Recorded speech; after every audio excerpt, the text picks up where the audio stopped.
Welcome to Life Stories, where we bring you incredible real-life experiences that inspire, empower, and sometimes shock us to the core. Today's story is about Lauren, a woman who thought she had a perfect marriage until her husband announced his betrayal on Facebook. But what he didn't know was that Lauren had been preparing for months. Instead of becoming the victim, she turned the tables in the most unexpected way. Stay tuned as we uncover this extraordinary journey of resilience, justice, and a fresh start. Subscribe now to begin today's story with Life Stories. I never imagined my life would unravel through a single social media post. That Tuesday morning started like any other. I was sitting at my desk, sipping my coffee, half focused on the unread emails piling up in my inbox. The city outside my Chicago apartment hummed with life, cars honking, people chatting as they passed below. The comforting predictability of routine. Then, the notification popped up on my screen. Moving to Thailand with my new girl. Fresh start. I blinked at the words, my mind struggling to process them. The name attached to the post, Mark Bennett, confirmed what my gut had known for months but my heart had refused to believe. My husband of 23 years had just announced the end of our marriage on Facebook. The coffee beside me turned cold, forgotten as I scrolled through the growing flood of reactions. Shocked emojis, concerned comments, half-hidden questions from mutual friends trying to make sense of what they were seeing. My hands trembled as I reached for the keyboard. My breath shallow, my body numb. I typed a single word reply. Okay. It was the only response I could muster in that moment. The only thing that felt appropriate. Anything more would have given him power. Because Mark, in his arrogance, thought I was clueless. He believed he had orchestrated the perfect exit. That I would crumble at his revelation.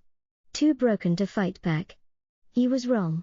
I had been watching, waiting, preparing.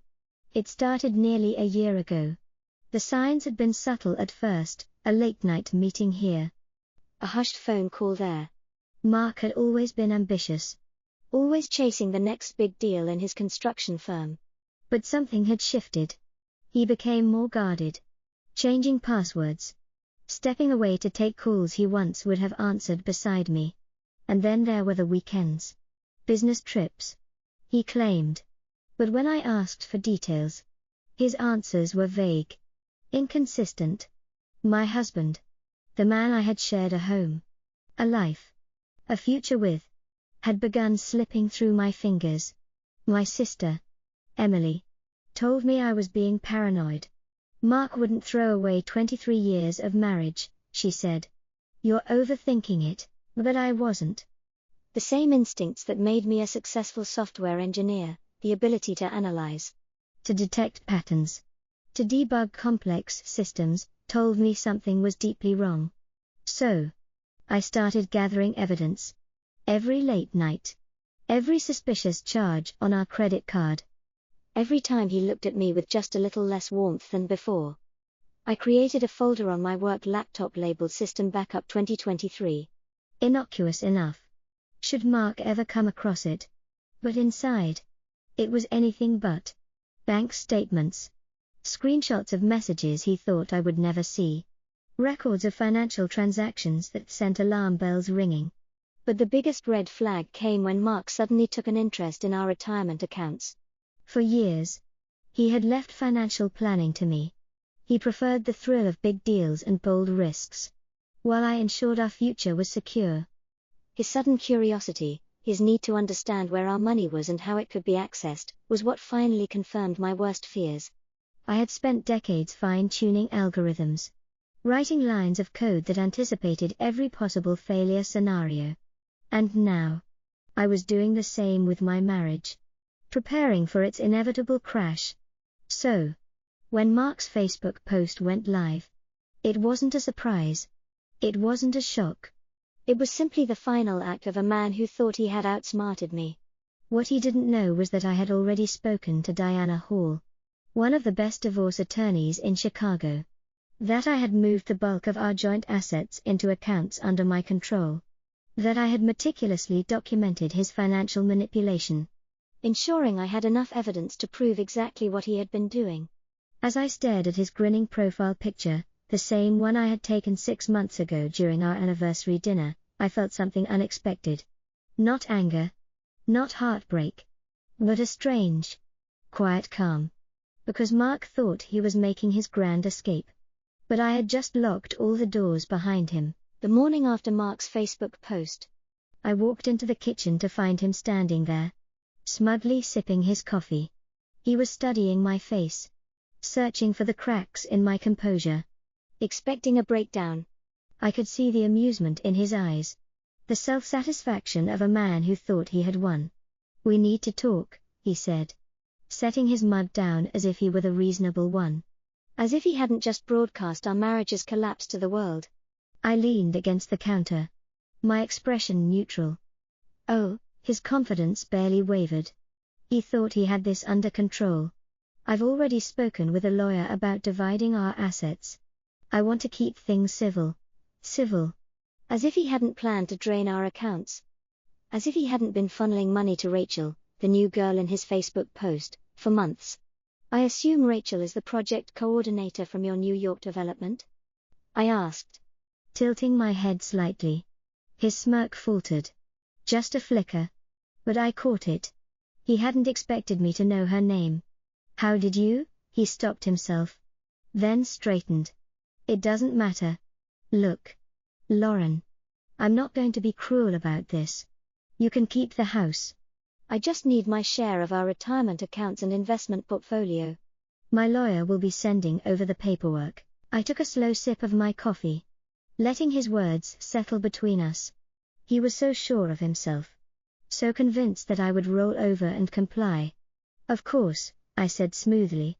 "I'll have my lawyer review everything when it arrives." The flicker of uncertainty in his eyes was brief but deeply satisfying. "Your lawyer?" He scoffed, trying to regain his footing.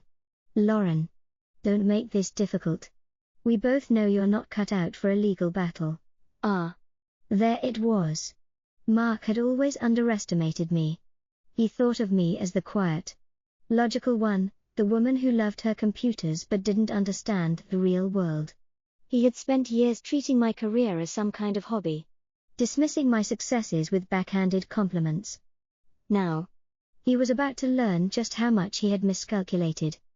His phone buzzed, and I watched as he pulled it out, tapping at the screen. His smirk faded, his brow furrowed. "That's strange," he muttered, trying another app, then another. I took another sip of coffee. "What's wrong?" I asked, feigning innocence. "My banking app isn't working," he said, tapping harder, as if force alone would change reality. He tried logging into another account, his fingers moving faster, his frustration growing. Nothing. "Maybe you should check your email," I suggested lightly.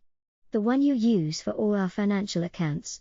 I watched as he switched apps, his jaw tightening as he scanned his inbox.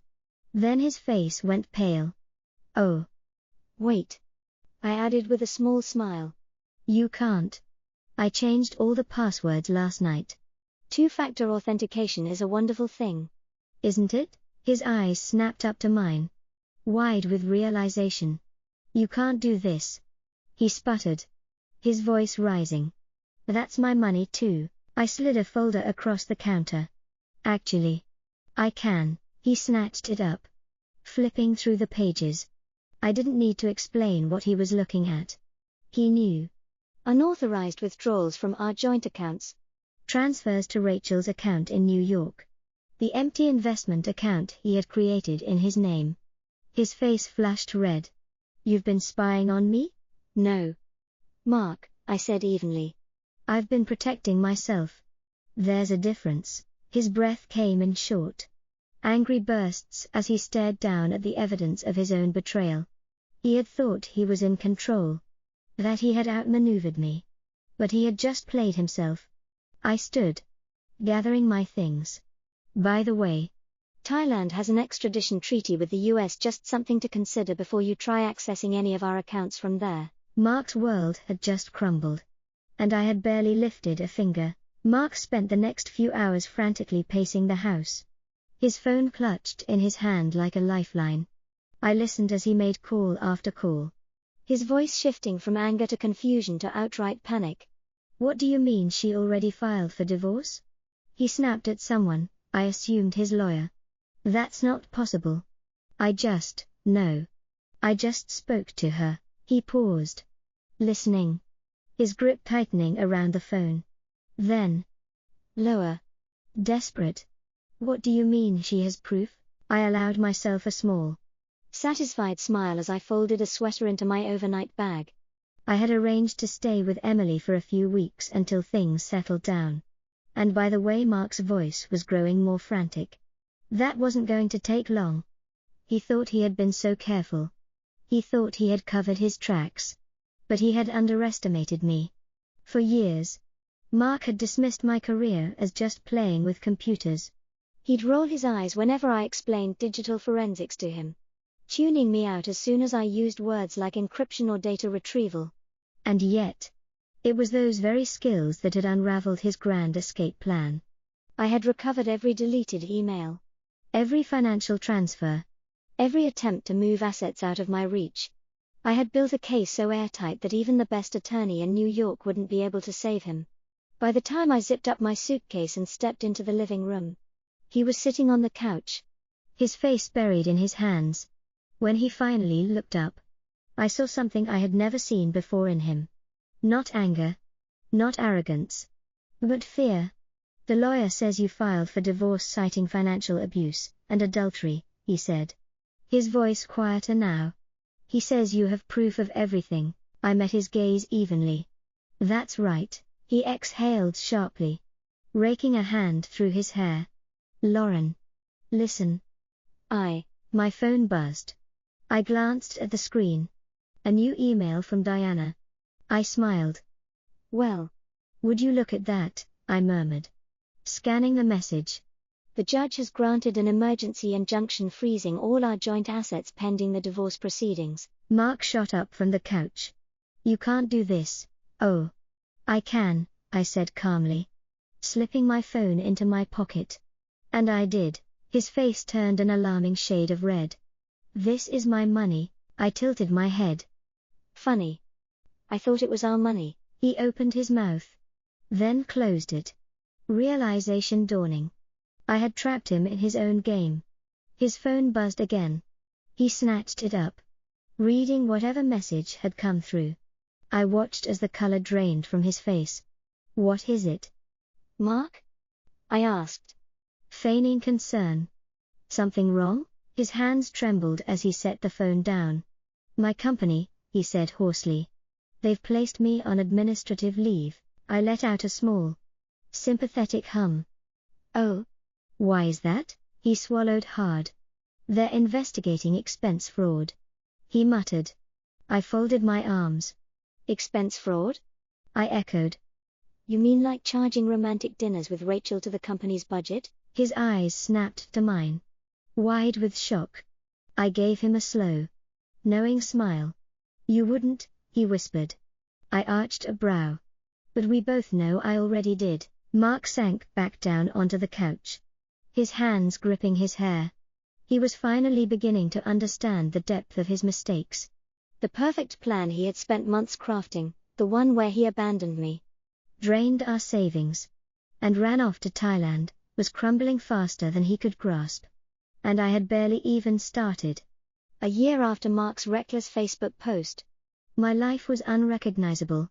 The house, now legally mine, no longer felt like a monument to a broken marriage. I repainted the walls, rearranged the furniture, and filled the space with new memories, ones that weren't tainted by betrayal. Emily stayed with me that first week, helping me reclaim my home, my peace, myself. Mark, on the other hand, had lost everything. His company fired him after their investigation confirmed his fraudulent expense claims. Criminal charges followed, leading to an 18-month prison sentence. And Rachel? She had moved on before he even realized she was using him just as much as he had tried to use me. But I wasn't focused on his downfall. I was focused on my future. What started as small financial security workshops grew into something bigger than I had ever imagined. Women from all walks of life, many who had faced situations just like mine, reached out, seeking guidance, support, and empowerment. My book, Digital Breadcrumbs, A Woman's Guide to Financial Self-Defense, became a resource for thousands. One evening, as I checked my emails, I noticed one from a woman in Seattle. She had attended one of my virtual workshops and used my advice to uncover her husband's hidden accounts before he could take everything. "You saved my future," she wrote. "You helped me find my strength." I sat back, feeling the weight of those words. Mark thought he was writing the end of my story with that Facebook post. But he was actually writing its beginning. And I had never felt more free. Subscribe to Life Stories for more incredible real-life experiences.